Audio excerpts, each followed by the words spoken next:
Salvar a Iñaki Urdangarin significa dañar al Estado.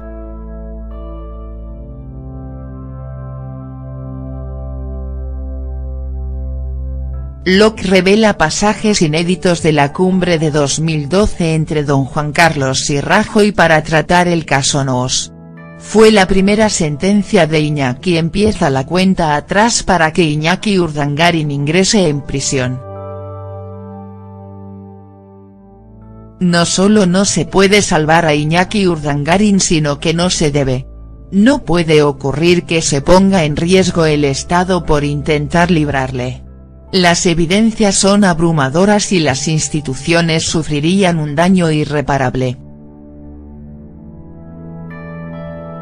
Este razonamiento, hasta ahora inédito y al que ha tenido acceso La Otra Crónica, fue expuesto y compartido en La Zarzuela en febrero de 2012, cuando las máximas autoridades españolas se reunieron en secreto para abordar el riesgo de la institución como consecuencia del caso Urdangarin y la necesidad de salvar por todos los medios a la infanta Cristina.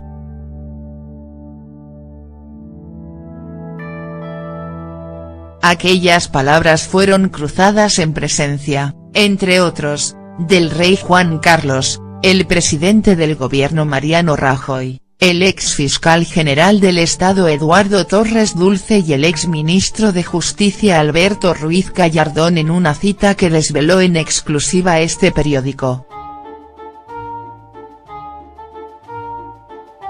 Pese al tiempo transcurrido, hace ya 6 años de aquello, los argumentos gozan hoy de plena vigencia. Aquel gabinete de crisis al más alto nivel se puso en marcha al conocerse la petición de Manos Limpias para que Cristina de Borbón declarase como imputada y se abordó la situación de la infanta, pero también y, en detalle, la del propio Urdangarin.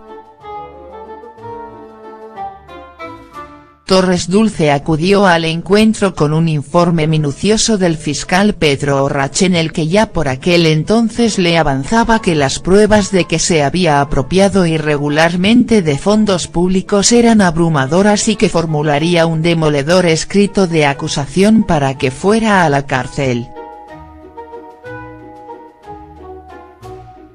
El ex máximo responsable del Ministerio Público puso sobre la mesa la cuestión, se acordó que no había nada que hacer, y por aquellas fechas se dictó la primera sentencia condenatoria contra el ex duque de Palma sin que él mismo lo supiera. Urdangarin fue condenado en primera instancia a 6 años y 3 meses de cárcel. 3.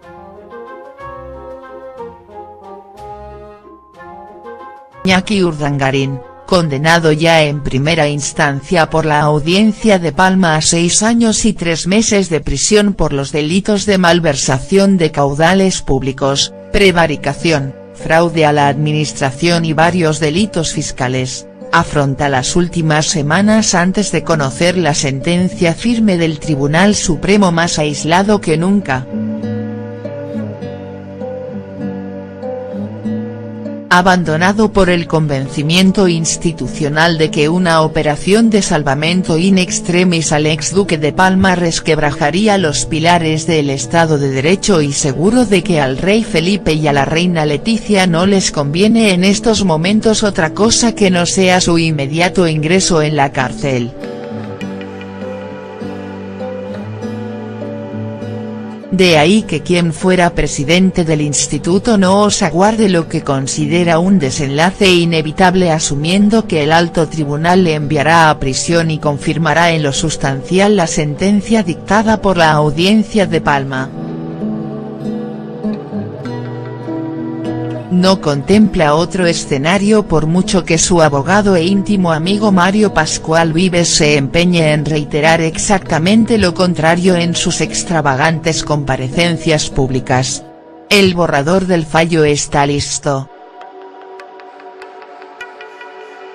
Mientras tanto los magistrados encargados de dictar la sentencia, Manuel Marchena, Miguel Colmenero, Andrés Martínez Arrieta, Antonio del Moral y Juan Ramón Verdugo, se han juramentado para que no se produzca la más mínima filtración del fallo, llegando a calificar el acuerdo de los jueces fuentes próximas a los mismos como protocolo de especial protección. Solo han desvelado a su círculo más íntimo que el borrador del fallo está prácticamente listo, queda rematarlo y que será leído por todos y cada uno de ellos en breve. El exjugador internacional de balonmano intenta aplacar en Suiza su impotencia ante lo irremediable, culpando con dureza entre sus más allegados a la primera institución del Estado de no haber hecho lo suficiente para ahorrarle este trance. Urdangarin sigue convencido, o así lo expresa con rotundidad, pese al reguero de evidencias que dejó tras de sí, que su implicación en el caso no os pudo haber tenido y tendría todavía solución si la jefatura del Estado se hubiera empleado con la misma determinación que lo hizo con su esposa.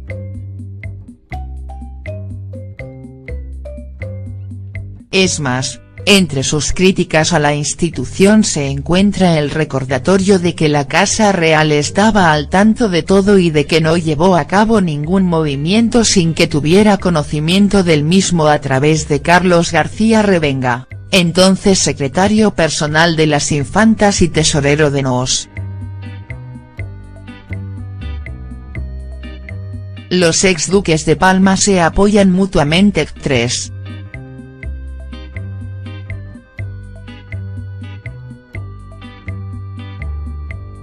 En esto coincide plenamente Urdangarin con su antigua mano derecha, Diego Torres, que alude a esta tutela recordando que existía en la entidad una carpeta titulada precisamente Supervisión Zarzuela en la que se quedaba registrado cada movimiento que realizaban, compra de fotocopiadoras incluida.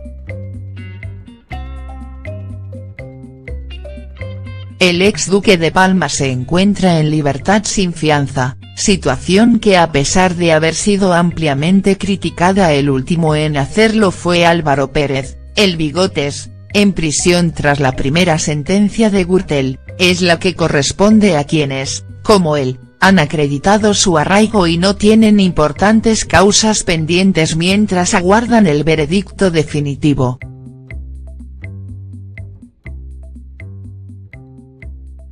Ahí está el ejemplo del expresidente de Bankia, Rodrigo Rato, que permanece en libertad a la espera de que el alto tribunal resuelva su recurso de casación por el caso de las tarjetas Black, en el que fue condenado a 4 años y medio o debería ocurrir en el inminente caso Gürtel.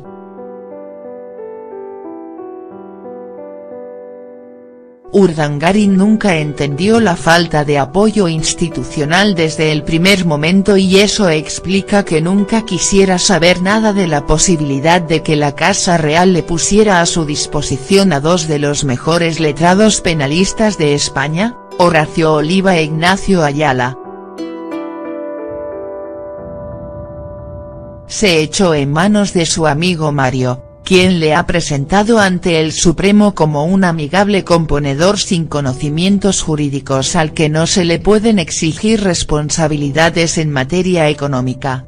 Al Olmo no se le pueden pedir peras, llega a afirmar en uno de sus últimos recursos echando mano de su inimitable prosa.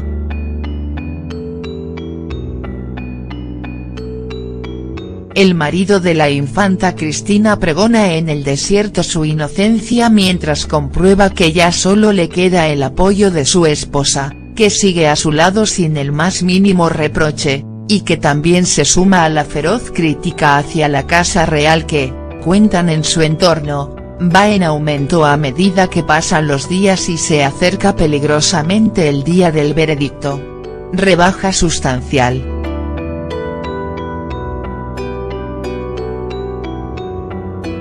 Piensa que con algunos mínimos retoques de la sentencia de la Audiencia de Palma, porque así se lo han dicho letrados de su confianza, su panorama podría variar por completo y lograr una rebaja sustancial, pero considera muy improbable que el Supremo se preste a ello con una petición de la Fiscalía de que le sea aumentada en 10 años la condena y con el foco de la opinión pública escrutando el contenido del fallo.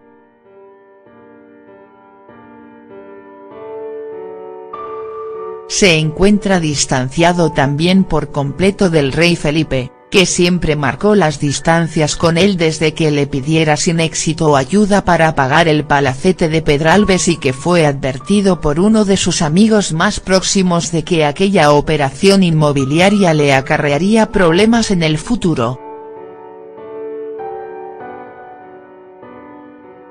Pero también de la reina Letizia, que hace ya años advirtió el afán lucrativo de la entidad que presidía su cuñado y se permitía incluso bromear en este sentido haciendo juegos de palabras. Le separa asimismo un muro de hielo del rey emérito.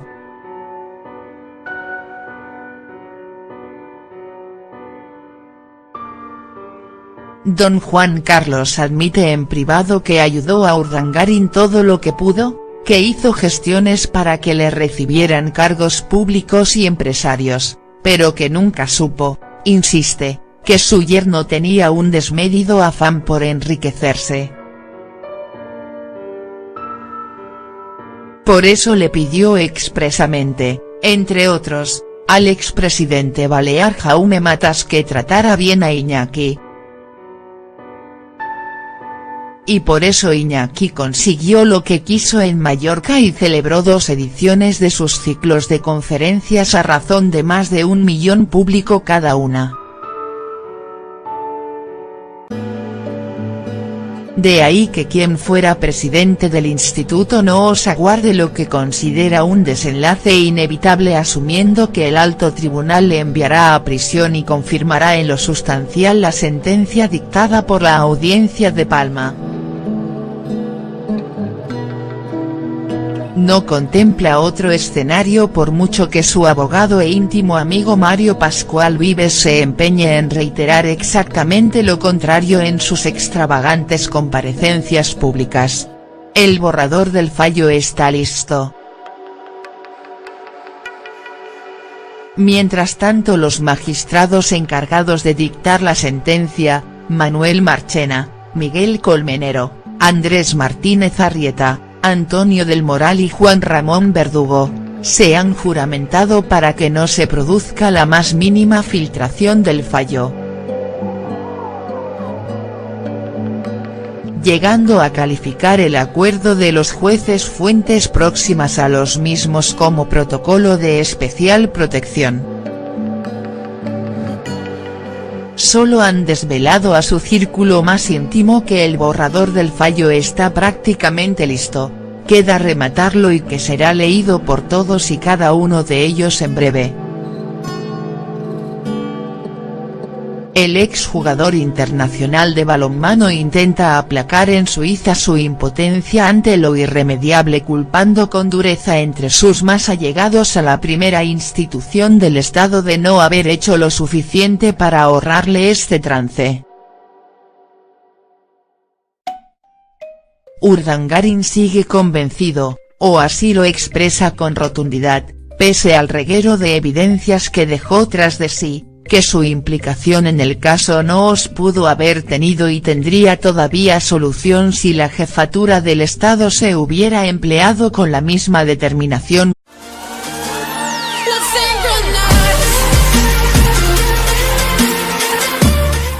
Salvar a Iñaki Urdangarín significa dañar al Estado.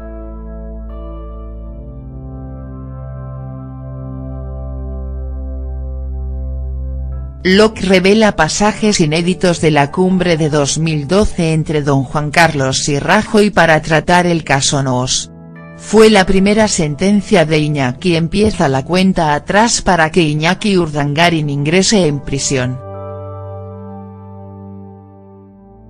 No solo no se puede salvar a Iñaki Urdangarín, sino que no se debe.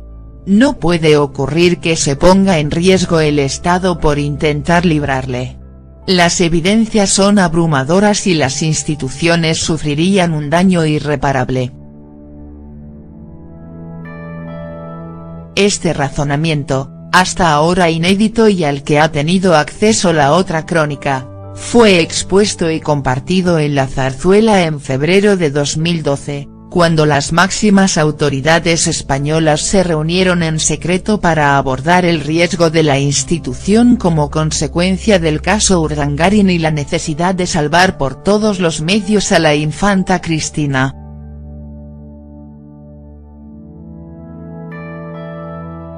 Aquellas palabras fueron cruzadas en presencia, entre otros, del rey Juan Carlos, el presidente del gobierno Mariano Rajoy, el ex fiscal general del Estado Eduardo Torres Dulce y el ex ministro de Justicia Alberto Ruiz Gallardón en una cita que desveló en exclusiva este periódico. Pese al tiempo transcurrido, hace ya 6 años de aquello, los argumentos gozan hoy de plena vigencia. Aquel gabinete de crisis al más alto que lo hizo con su esposa.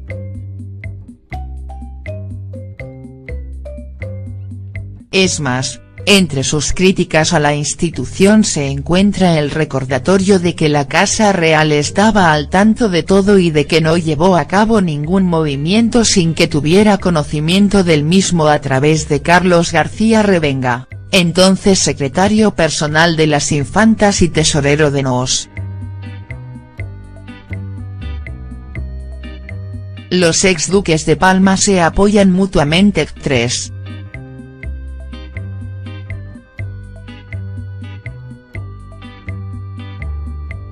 En esto coincide plenamente Urdangarin con su antigua mano derecha, Diego Torres, que alude a esta tutela recordando que existía en la entidad una carpeta titulada precisamente Supervisión Zarzuela en la que se quedaba registrado cada movimiento que realizaban, compra de fotocopiadoras incluida. El ex duque de Palma se encuentra en libertad sin fianza, situación que a pesar de haber sido ampliamente criticada el último en hacerlo fue Álvaro Pérez, el Bigotes, en prisión tras la primera sentencia de Gürtel, es la que corresponde a quienes, como él, han acreditado su arraigo y no tienen importantes causas pendientes mientras aguardan el veredicto definitivo.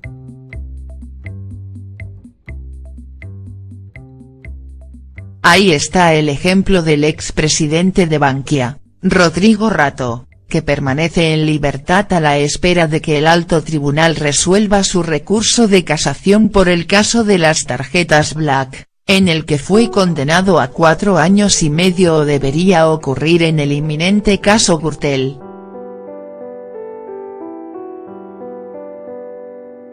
Urdangarin nunca entendió nivel se puso en marcha al conocerse la petición de Manos Limpias para que Cristina de Borbón declarase como imputada y se abordó la situación de la infanta, pero también y, en detalle, la del propio Urdangarin. Torres Dulce acudió al encuentro con un informe minucioso del fiscal Pedro Orrach en el que ya por aquel entonces le avanzaba que las pruebas de que se había apropiado irregularmente de fondos públicos eran abrumadoras y que formularía un demoledor escrito de acusación para que fuera a la cárcel. El ex máximo responsable del Ministerio Público puso sobre la mesa la cuestión, se acordó que no había nada que hacer, y por aquellas fechas se dictó la primera sentencia condenatoria contra el ex duque de Palma sin que él mismo lo supiera. Urdangarin fue condenado en primera instancia a 6 años y 3 meses de cárcel. 3.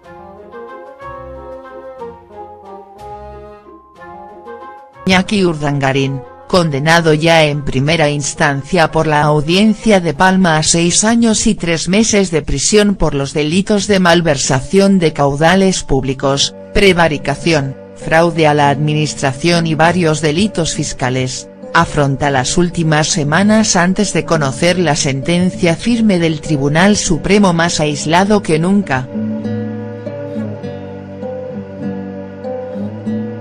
Abandonado por el convencimiento institucional de que una operación de salvamento in extremis al exduque de Palma resquebrajaría los pilares del Estado de Derecho y seguro de que al rey Felipe y a la reina Letizia no les conviene en estos momentos otra cosa que no sea su inmediato ingreso en la cárcel. O la falta de apoyo institucional desde el primer momento, y eso explica que nunca quisiera saber nada de la posibilidad de que la Casa Real le pusiera a su disposición a dos de los mejores letrados penalistas de España, Horacio Oliva e Ignacio Ayala. Se echó en manos de su amigo Mario, quien le ha presentado ante el Supremo como un amigable componedor sin conocimientos jurídicos al que no se le pueden exigir responsabilidades en materia económica. Al olmo no se le pueden pedir peras, llega a afirmar en uno de sus últimos recursos echando mano de su inimitable prosa.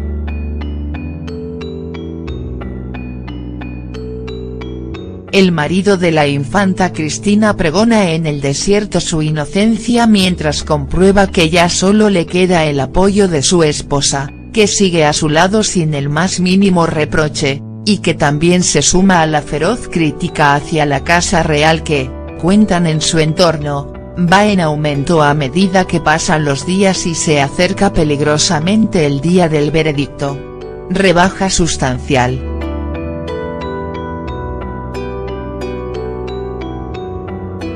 Piensa que con algunos mínimos retoques de la sentencia de la Audiencia de Palma, porque así se lo han dicho letrados de su confianza, su panorama podría variar por completo y lograr una rebaja sustancial, pero considera muy improbable que el Supremo se preste a ello con una petición de la Fiscalía de que le sea aumentada en 10 años la condena y con el foco de la opinión pública escrutando el contenido del fallo.